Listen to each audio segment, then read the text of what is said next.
خدا کے لیے زیادہ اسپیس پیدا ہوئی ہے اس صدی میں. جان ایلیا کی ذہن جس زمانے میں تشکیل پا رہا تھا، ان کے ذہنی ساتھ، وہاں خدا کی گنجائش نہیں تھی. اب اور بات ہے کہ اگر وہ زندہ ہوتے تو پچھلے 20-25 سال میں بہت سی ایسی چیزیں آئی ہیں کہ ہمیں خدا کے بارے میں اپنے نظریات میں زیادہ گنجائش پیدا کرنی پڑی ہے. سریت جو ہے کائنات کی، اس کو بھی سمجھنے میں زیادہ آسانی پیدا ہوئی ہے، خاص طور پہ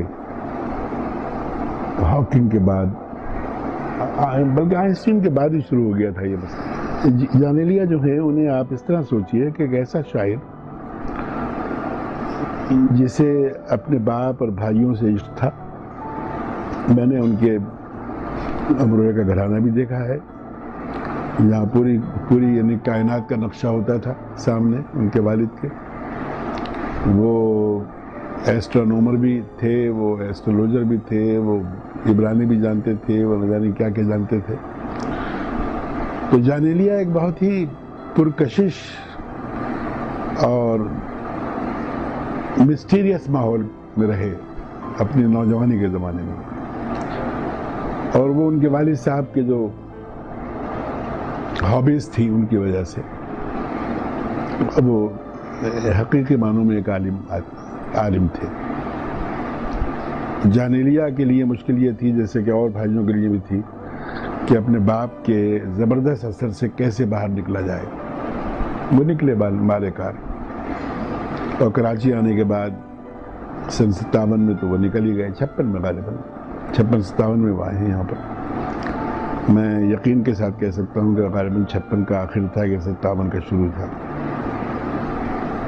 اور انتقال کے سال تک وہ کراچی ہی. میں کہہ رہا ہوں کہ وہ شاعر تھے، ان کے موڈ ہوا کرتے تھے. ان کا تو خود سبب بن گیا، مسبب کیا بھی ہے.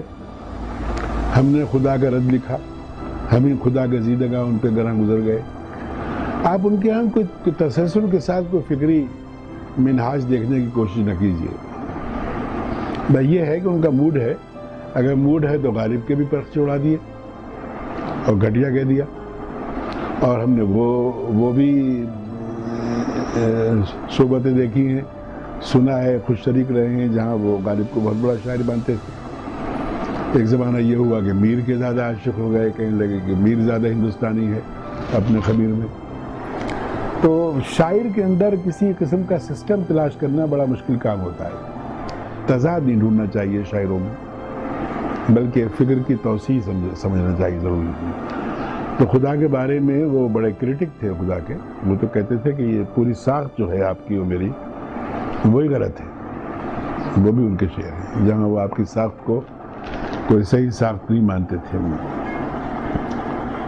اور پھر یہ بھی کہ رائے گانی خدا جیسے بڑے، اگر میکینک مانے آپ خدا کو، جس نے دنیا بنا کے گھڑی بنا کے چھوڑ دی اور وہ وقت پہ کام کر رہی ہے وقت،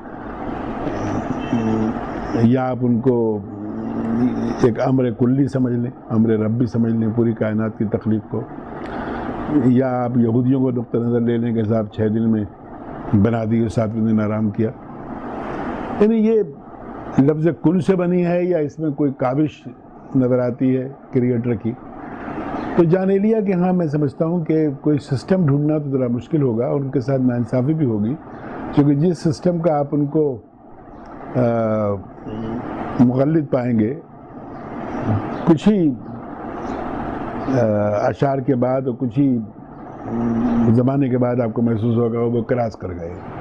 خود وہ لکھتے ہیں کہ وہ ایک زمانے میں بالکل انکاری تھے، منکر تھے. ایک زمانہ وہ بھی آیا جہاں انہوں نے لادریت قبول کی. لادری وہ ہے ایگنوسٹک، جو جانتا ہی نہیں کہ ہے یا نہیں ہے. اور کہیں کہیں وہ خدا کا تمسخر اڑانے کے لیے، مذاق اڑانے کے لیے خدا کو مانتے ہوئے بھی خدا سے شکایتیں کرتے ہوئے پائے جاتے ہیں. تو سوال یہ ہے کہ آپ کون سے موڈ میں ان کو دیکھنا چاہتے ہیں. اس لیے میں کہتا ہوں کہ جان کا ایک ایسا انتخاب ہونا چاہیے کہ آپ جس موڈ کو پسند کرتے ہیں اس موڈ کا انتخاب کر لیں جان کے، تو وہاں وہ تسلسل کے ساتھ آپ کے انتخاب کے ساتھ ہوں گے. چونکہ دیکھیے نظمیں پہچانی جاتی ہیں اپنے طرز تعمیر سے، اور جان کی نظموں کا جو طرز تعمیر ہے وہ بڑی حد تک شرق اوسط کے حوالے سے کچھ پیغمبرانہ ہے، جیسے وہ فائز ہوئے ہوں شاعری کی مسند پر ایک ایسی طاقت کے ذریعے جس طاقت کو شاید وہ مانتے بھی نہ ہو، چلیے میں خدا ہی کہہ رہا ہوں اسے. تو ان کے یہاں کچھ یعنی ایک ملفوظات قسم کی، جیسے ملفوظات ہوتے ہیں بزرگوں کے، اس ٹائپ کی شاعری، ملفوظاتی میں کہوں گا اسے، خلیل جبران کے انداز کی، جہاں وہ پیغمبر ہیں خود اور پیغمبرانہ انداز میں وہ گرہ کشائی کر رہے ہیں کائنات کی.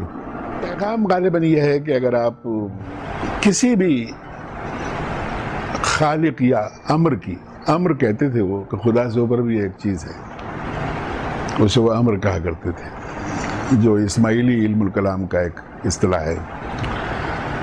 آپ بہت زیادہ توقع نہ رکھیں، یہ کوئی ایسا نصاب نہیں ہے جہاں آپ کو کنسسٹنٹلی یا سسٹمیٹیکلی آپ کو کائنات مرتب ہوئی ہوئی مل رہی ہے، انتہائی غیر مرتب، انتہائی عجلت میں.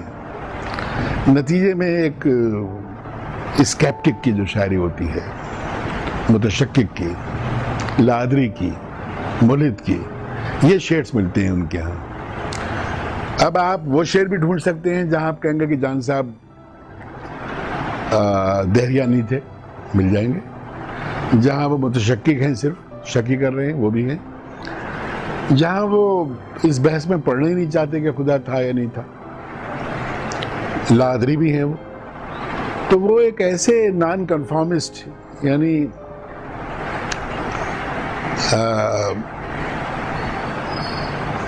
نامنضبط کہیں آپ انہیں، کسی سسٹم کے مقلد نہیں تھے وہ.